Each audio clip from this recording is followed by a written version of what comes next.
他们的一些简单的背景。我女朋友其实不要看她表面挺精的，其实她比谁都矮。跟她在一起啊，我都丢老人了，而且特别的倒霉。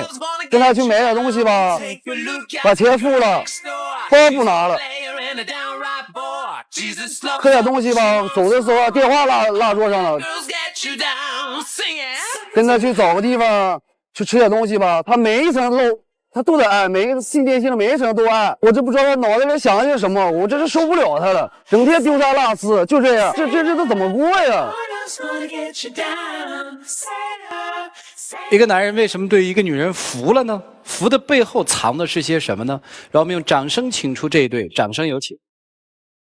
男嘉宾阿斌，31岁，来自辽宁，职业是金融投资。女主人公小孙，31岁，来自辽宁，是一位服装店的老板。来，有请两位。依然还是那口密码箱，箱子里还藏着一个彼此并不知道的秘密。两位今天愿意把这个秘密公开吗？我愿意。谈恋爱多久了？1年多。俺俩是通过朋友介绍认识的，但是介绍的时候他没说他那么矮啊，都是我后来才发现的。老是对自己丢三落四的，完了之后呢，办任何事都是糊里糊涂的。以前嘛，他在一家公司做会计。做那个员工绩效开工资嘛，他每次都算错，给员工多开工资，结果被老板开除了。谁说我是被开除的？我是自己辞职不干了。我现在做服装店多好啊，我多自由啊！你现在是自由了，就是你这样糊里糊涂就这么算账算错了，你就把服装店赔干净了，你会更自由。我平时做的都挺好的，就你来的时候我犯错。我告诉你，你以后少来，我什么事儿都没有了。你这个数啊，要是你算不对啊，都是后天可以学，可以慢慢改。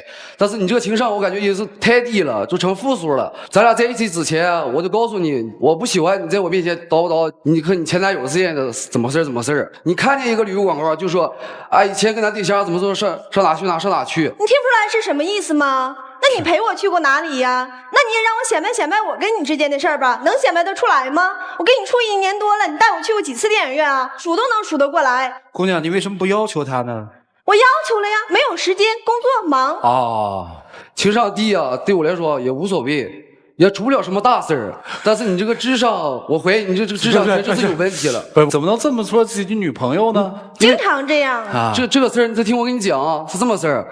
有一次啊，我上午约了一个客户，很重要的一个客户谈事儿。完了，他早晨他给我吃了一片说保健药，提神抗疲劳。结果我又吃了呗，吃了别提了，那一上午简直这个脑袋就像撞浆糊一样，不停的打哈欠，就是困。到最后和客户事儿没办成。客户还得罪了。你是男人吗？就一片安眠药而已。不，他开会你给他吃安眠药干嘛？不是主持人，就是前一段时间他那个睡眠不太好，然后我就给他买褪黑素，然后我们家那些药品啊、保健品都放在一块儿。然后那天早上他说他有开会，又说脑子疼，我也是好心，那谁知道就拿错了。其实我也不是故意的，我也不也是好心吗？对，一片安眠药是死不了人。咱俩在一起啊，我不被你药死，我也得被你打死。你这一天天啥事儿都往我身上扯。那是因为他那次出差，他提前回来，然后他也没告诉我，赶巧了，正好满小区都停电。你说我一个人自己在家，那我能不害怕吗？然后我就点根蜡烛，就自己在那坐着，然后就听见门在那滋滋滋的在那响。我寻思是个坏人呢，我现在这人要是进来的话，我就给拍死那儿。他不进来就。你拿的什么东西啊？拍准备？我拿的棒子。棒球棒子。那你说天那屋里头黑，我就稀里呼噜一顿打。然后他就在那嗷，一听声我才知道是他。其实那时候我还真没看出来是他呢。他嗷的时候你知道是他了？对，那你说这种情况，你傻呀？你怎么不早嗷呢？我这一天哈，主持人，我真的跟他可难做人了。他还和他的朋友一起来耍我，来算计我，我真的容忍不了。不是他怎么算计你的？你问他自己啊。我那个是能叫算计你吗？怎么不叫算计？我告诉你，已经触碰了我的底线。你整天丢三落四。我用你让我改，我以后再也不用你让我改了。怎么了？怎么了？之前吧，我给他送他一些礼物，包或者钱包了，还有金项链，都让他丢了不知道多少。我寻思给他一个机会，让他就是说改变一下自己嘛。我就是拿了3根金条，我说我这3根金条给你，你去送给我那个朋友。完了之后呢，我又让我另外一个朋友，我说尾随他，我说他整天就那么马大哈，你瞅时间，瞅他不注意，你就把这金条拿回来。果不其然。他把店关门了之后，自己去吃饭，把这个东西往桌上一放，人就走了去点菜了。我朋友随手就把这东西拿回来了，拿回来正好那段时间我也忙，又出差，我就忘了把这事告诉他了。结果我回来就哭了，跟我说金条丢了，他把店准备兑出去了，买金条还给我，说希望我不要生气。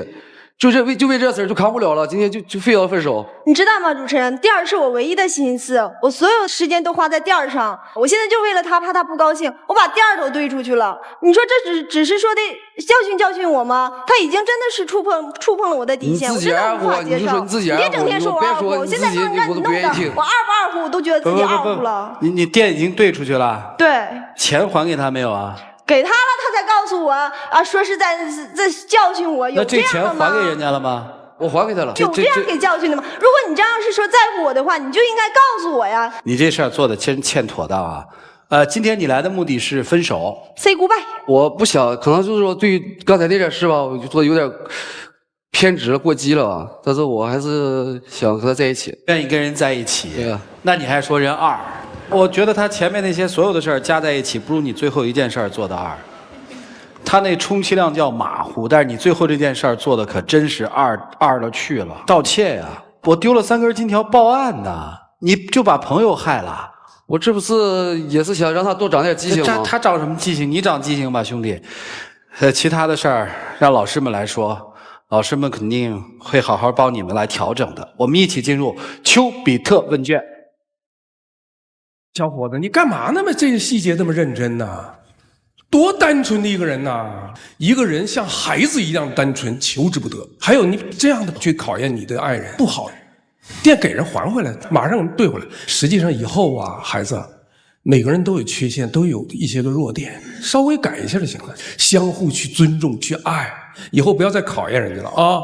我觉得我挺理解这个小伙子的，因为什么呀？我也在生活中遇到过这个情况，一出门准是回去找钥匙、找电话，还多一样找帽子。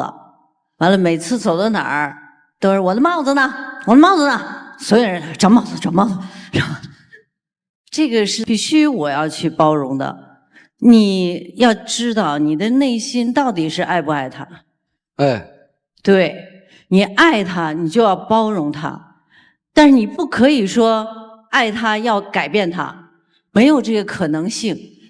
你这个问题如果拿到你们家当成一个主题的话，你一辈子都要吵架。在一起生活呢，就要爱对方的缺点，对方的任何一个缺点都要去包容，而且慢慢有可能他就会改变。这都有可能，你可以帮着他想，一切都可以帮着，因为你们互相是互补的呀。你可能没功夫去。我就是想让他改变一下他那种马虎的行为，这些性格。我告诉你，这个马虎啊，不是说马上改就能改的。但是你要知道，这个人是爱你的，你也爱他嘛，这是最重要的。你找一个不马虎的，天天跟你不比你还认真，比你还较真儿，天天计算你，天天也要改变你，天天给你下一套，你愿意吗？当然不愿意。你当然不愿意了，你给他下那套，下的人家最后要跟你分手，换位。你想想，如果要一个女的天天给你下套，你受得了吗？你要记着，如果这个改了，包容他，你们会走在一起。谢老师，谢谢老师。我觉得这个小伙子呢，就是生在福中啊，不知福。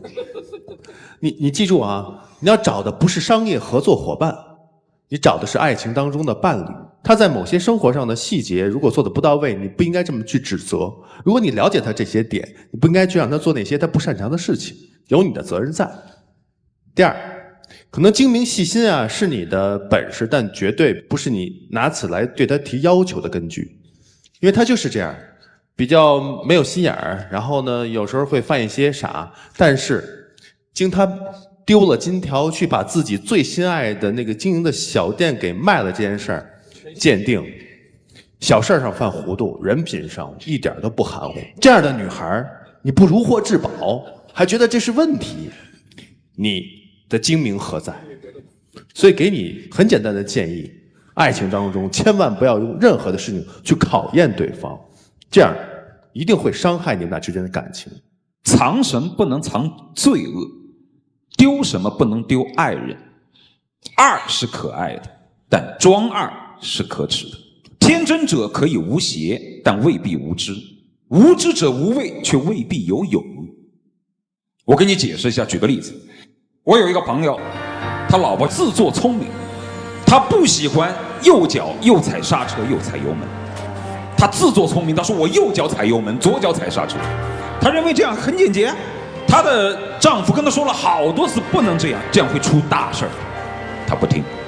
有一次在高速上，她又是用这样的方式，右脚踩油门，左脚踩刹车。当一辆车超车过去的时候，她一时惊慌，本来是想踩刹车，结果两只脚踩下去没有踩住，幸好车是刮蹭到旁边之后慢慢停下来，她老公在旁边帮她拉了手刹，否则的话他们就车毁人亡。你能说这个女人人品有问题吗？一点问题都没有，就是无知。可是老师，我就是……你听我说完。天真指的是什么？天真所指的是以一种很单纯的世界观来看待别人，与人为善，并不代表他无知。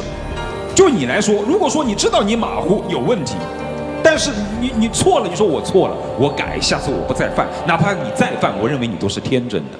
但是无知的人就在于一厢情愿的以自己简单的目光来看待世界，而不知悔改。就有问题我们要改，知道这是个错误，哪怕以后再犯，至少我的认识是对的。而你不知道，有的时候无知真的是会害死人。以后如果你要是错了，认错我改，即便你改不了，但是你有自悔的行为，我认为这是一种很天真的行为。但是如果一厢情愿的说，哎，我就这样，怎么了？我多可爱啊！你看，这叫无知。人都是要往前走的，而不能把自己的无知当个性和天真。你我就不说了，其实那老师说的都对，你是真二。为什么说我二呢？你怎么不二呢？你最后这件事难道还不二吗？你对这样的人要做正确的引导，而不是用这样的方式去试探。你明明知道他是个丢三落四的人，你要改正的是他对这个问题的看法，而不是一次又一次用这样的方式去惩罚他。结果你的方式有用吗？我知道你是个很有金融头脑的人，你这么精明的人，却不知道怎么教自己的老婆，你还不二啊？我感觉这事儿我是完全为了给他一个教训，我并不在乎钱。结果谁给了教训？你给他理解到他受了教训了吗？没有吧？如果他没有受到教训，他还自以为之，你们可能会因为这个而产生更大的裂痕。你既然比他年纪也大，知识比他也长，社会经历也比他丰富，为什么会采取这么二的方式来引导？我感觉我这个方式不是二。那行吧，那就随你便吧。最后一件事情，我真跟你说，他没有报警，报警你朋友就惨了，这是违法的。就咱这事儿，咱就不较真儿了，较起真儿来，这生活就没法弄了。好不好自己知道，您也别那么决绝，想找一个能欣赏你这种的男人还是不太容易的。接下来一起进入黄金60秒。亲爱的，不管以前发生过什么事儿，是你的错或者是我的错，咱们今天都翻过去。至于金条那个事儿，我今天在这里当着所有的观众，完了我跟你说声对不起。我希望我们以后一起走下去。你觉得一句对不起就可以了吗？我觉得我好像在你眼里没有任何的优点，所以我就觉得我在你这儿没有任何的人生价值，就是一个废物，你知道吗？所以我希望你原谅我。我现在真的挺矛盾的，你说我对你有感情吗？还是有感情的，但是我真的不知道应该怎样走下去。好，时间到，请亮灯啊！你看这么好好的说说，不也能沟通吗？来，交换秘密吧。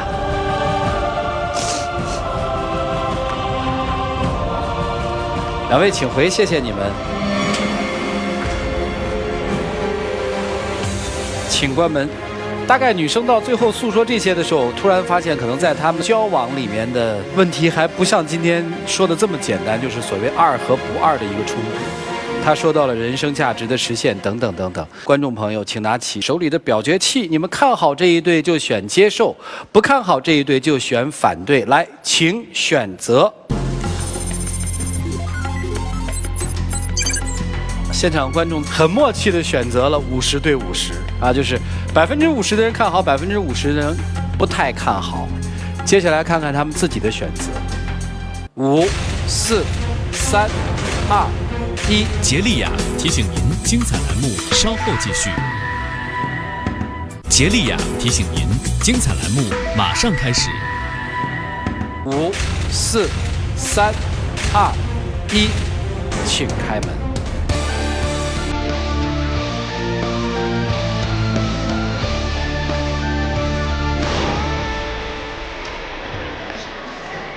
我来看看这箱子。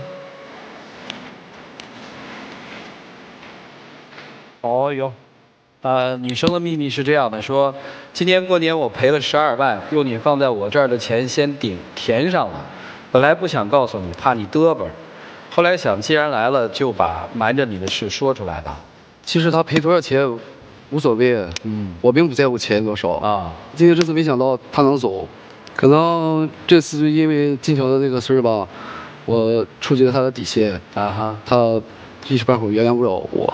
等下台以后，我回去再去找他谈。现实生活里还会去追他是吧？对对。行，赶紧去追他去吧，好吧，去吧啊。